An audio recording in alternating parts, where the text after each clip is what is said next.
अस्सलाम वालेकुम जी, मैं हूं अनीब जहीर। आप देख रहे हैं मेरा यूट्यूब चैनल। आज के इस व्लॉग के अंदर मैं जिक्र करूंगा उस बात का जो आज से कुछ दिन पहले मैंने अपने व्लॉग के अंदर जिक्र किया था कि जो नवाज शरीफ साहब हैं वो परेशान है कि जो वजारत उज़्मा है वो उनको जो मिलेगी वो उस तरीके से नहीं मिल पाएगी जिस तरीके से वो सोच कर आए थे कि 2 तिहाई अक्सरियत से आऊंगा और पाकिस्तान पे हुक्मरानी करूंगा। तो वो जरा कंफ्यूज नजर आ रहे हैं। जिसके बाद उन्होंने फैसला कर लिया जी वजारत उज़्मा से छुट्टी लेने का। अगर वो छुट्टी लेंगे तो कौन वजीर आजम बनेगा, और अगर वो छुट्टी लेंगे वजीर आजम कोई और बनेगा तो जो पीपल्स पार्टी है वो क्या करेगी, जो मरियम नवाज है वो क्या करेगी। ये सारे जो मामलात हैं वो मैं आपको इस ब्लॉग के अंदर बताऊंगा। इसके अलावा जो शेर अफजल मरवत हैं उन्होंने परेशान कर दिया है मौलाना फजल रहमान को। वो किस तरीके से परेशान किया है वो भी मैं आपको इस ब्लॉग के अंदर बताऊंगा। उससे पहले अगर आपने मेरा चैनल सब्सक्राइब नहीं किया तो मेहरबानी करके चैनल को सब्सक्राइब कर दें। नवाज शरीफ की छुट्टी किस तरीके से हुई और जो बिलावल है उनका क्या स्टांस है और जो मरियम नवाज है उनको क्या मिलेगा, जो नवाज शरीफ हैं जो शहबाज शरीफ हैं उनको क्या मिलेगा, इन बातों की तरफ मैं बाद में आता हूं। उससे पहले मैं बताता हूं कि शेर अफजल मरवत ने जो मौलाना फजलुर रहमान है उनको क्या झटका दिया है। शेर अफजल मरवत जब से ये जो मेन स्ट्रीम मीडिया है उसके ऊपर आए हैं, जो सोशल मीडिया है उसके ऊपर आए हैं, छाए हुए हैं, क्योंकि ये उस वक्त में सामने आए कि जिस वक्त में कोई भी सामने नहीं आ रहा था। पाकिस्तान तहरीक इंसाफ जिस तरीके से साइड पे बैठी हुई थी, दुबक पे बैठी हुई थी, पाकिस्तान तहरीक इंसाफ के जितने भी रहनुमा हैं वो गायब थे, वो नजर नहीं आ रहे थे ग्राउंड के ऊपर, वो लोगों के दरमियान मौजूद नहीं थे।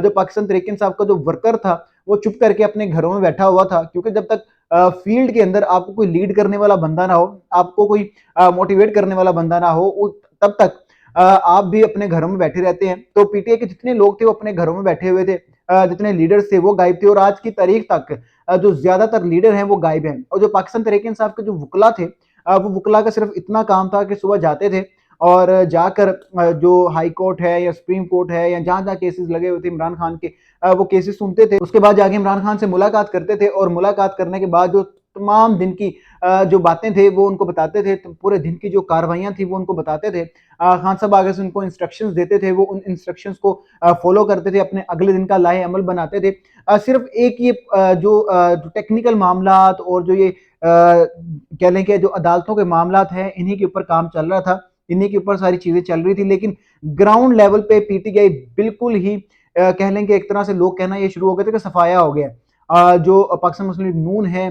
जो पीपल्स पार्टी है, जो दूसरी जमातें हैं, वो ये कहना शुरू हो गए थे किधर गए पीटीआई वाले, कितने गए। बड़े कहते थे हम इमरान खान हमारी रेड लाइन है और ये है और वो है। अब कहाँ गए पीटीआई वाले, कहाँ दुबक के बैठे हुए हैं, सामने क्यों नहीं आ रहे। जाहिर बात है जब तक कोई लीडर नहीं होगा मैदान के अंदर तो सामने कैसे आएगा। तो उस वक्त शेर अफजल मरवत आए और शेर अफजल मरवत ने एकदम से जो हालात हैं वो बदल के रख दिए। और जो केपीके के अंदर पहले उन्होंने अच्छी खासी रैलियां निकाली, फिर लाहौर आए, गिरफ्तार हुए, उसके बाद फिर उनके हक में मूवमेंट चली, फिर उनको रिहा करवा लिया गया, फिर वो सिंध गए, सिंध में जाके बड़ा जबरदस्त उन्होंने काम किया। तो शेर अफजल मरवत का जो ग्राफ था वो दिन ब दिन बढ़ता जा रहा था। तो शेर अफजल मरवत इनके लिए दर्द सर बन गया। तो ये इस चीज का बड़ा फायदा हुआ ग्राउंड लेवल के ऊपर। जो वर्कर था, जो सपोर्टर था, जो वोटर था, जो डिमोटिवेट होकर बैठा हुआ था, शेर अफजल मरवत की शक्ल में उनको एक उम्मीद नजर आई और वो उठे हैं। और उठ के फिर वो सवाल करना शुरू हुए हैं। पहले जो लोग डर गए थे वो बात करना शुरू हुए हैं। जो लोग जिन लोगों ने अपनी जुबानों पे ताला लगा दिया था वो बोलना शुरू हुए। ये कहने की बात है कि जो इमरान खान ने लोगों को जुबान दी थी, शेर अफजल मरवत ने उनको दोबारा फिर जुबान दे दी। तो जिसके बाद जो पीटीआई का सिनेरियो टोटल चेंज हो गया था। अब हुआ क्या है जी, पहले केपीके में जो मौलाना फजल रहमान की जमात है, पहले ही केपीके में एक छोटे से हिस्से के ऊपर सियासत करती है। और जो अली मीन गंडापुर है वो उनके लिए दर्द सर बने हुए थे और अली मीन गंडापुर को वो हरा नहीं पाते थे। तो अब हुआ ये है कि जो लकी मरवत का इलाका है जहाँ से जो शेर अफजल मरवत है वो इलेक्शन पे खड़े हुए हैं, वहां से जो जमीयत उलमा इस्लाम फे के बड़े प्रोमिनेंट एक रहनुमा थे, जो वहाँ के टिकट होल्डर थे, जो मतलब वहाँ की सियासत पे इम्पैक्ट था जिनका, जो समझे जाते थे कि मौलाना फजल रहमान के बड़े स्ट्रॉन्ग कैंडिडेट हैं, उन्होंने जी शेर अफजल मरवत के हक में बैठने का ऐलान कर दिया कल।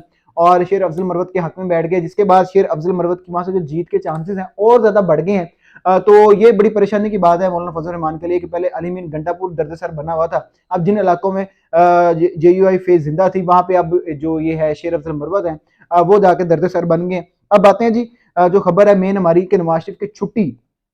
अब हुआ ये है जी कि नवाज शरीफ जिस तरीके से पाकिस्तान आए, पाकिस्तान तो वो इस चक्कर में आए थे कि आएंगे, इलेक्शन लड़ेंगे, 2/3 अक्सरियत से जीतेंगे और जीत के हुक्मरानी करेंगे। उसके बाद फिर जो उनकी हमेशा से रविश रही है, फिर उसी चीज़ के ऊपर काम करेंगे और अपने मुखालिफिन को दबा देंगे, अपने मुखालिफिन को जेलों में डाल देंगे और फिर वो जो इक़्तिदार को इंजॉय करेंगे। लेकिन ऐसा नहीं होता नजर आ रहा जनाब अली, क्योंकि हर हरबा इस्तेमाल कर लिया, लेकिन जो अवाम है, अवाम अभी भी पाकिस्तान तहरीक इंसाफ के साथ खड़ी है, अवाम अभी भी इमरान खान के साथ खड़ी है, अवाम अभी भी इमरान खान को वोट देने की बात करती है। और देखा यह जा रहा है कि अगर जो टर्न आउट है, जो एक्सपेक्टेड टर्न आउट है, उससे ज्यादा टर्न आउट आ जाता है, पाकिस्तान तहरीक इंसाफ के जो लोग हैं वो बाहर निकल के डिमोटिवेट होने की बजाय वोट डाल देते हैं, तो जो चांसेस हैं पाकिस्तान तहरीक इंसाफ की सीटें निकालने के, जीतने के, बढ़ जाएंगे फिर से। तो जब वो चांसेस बढ़ेंगे, ऑब्वियस बात है पाकिस्तान तहरीक इंसाफ हुकूमत तो नहीं बना सकेगी, लेकिन जो 2/3 अक्सरियत के ख्वाब देखे जा रहे हैं वो चीज दब जाएगी, खत्म हो जाएगी।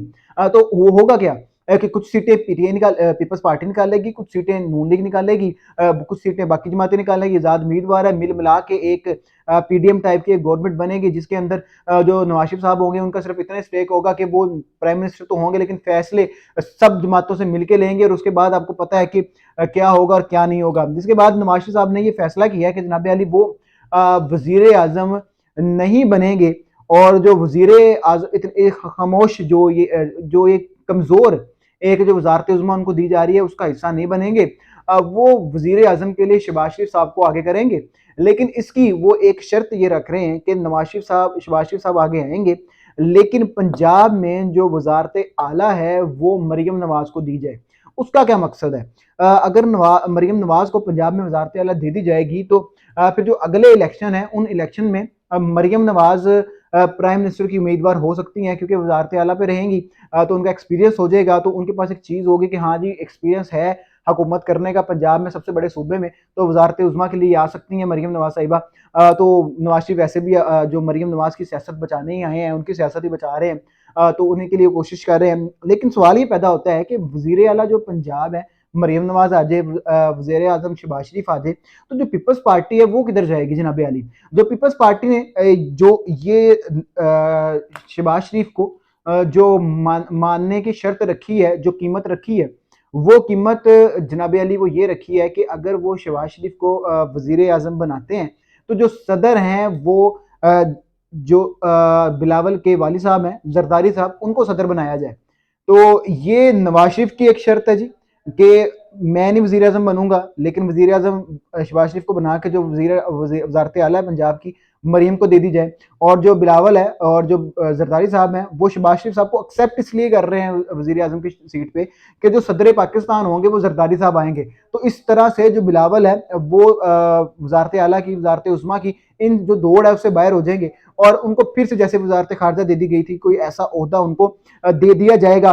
तो इस वक्त ये बात चल रही है, और ये बात चल क्यों रही है, ये बात सोचने वाली है कि एक बंदा बाहर से आया है और वो कह रहा है कि मैं वजीर आजम बन जाऊंगा, दूसरी साइड पर दूसरी जमात है वो कह रही है कि हम वजीर आजम बनाएंगे अपना, और वो बड़े कॉन्फिडेंट नजर आ रहे थे। लेकिन एकदम से ऐसा क्या हुआ कि अब डील करने पे उतर आए हैं, के सेटअप बनाने पे उतर आए हैं कि जनाब अली जो पीडीएम का सेटअप था, तो वजीर आजम एक बन गया था शहबाज शरीफ, और कोई सदर बन गया, कोई ये कोई वो, सारा कुछ तो कर करा के एक पीडीएम का सेटअप बना दिया गया था। इस सेटअप को बनाने के लिए मजबूर क्यों हुए हैं? मजबूर इसलिए हुए हैं कि जो अवाम है, अवाम इमरान खान के अलावा किसी और को एक्सेप्ट नहीं कर पा रही।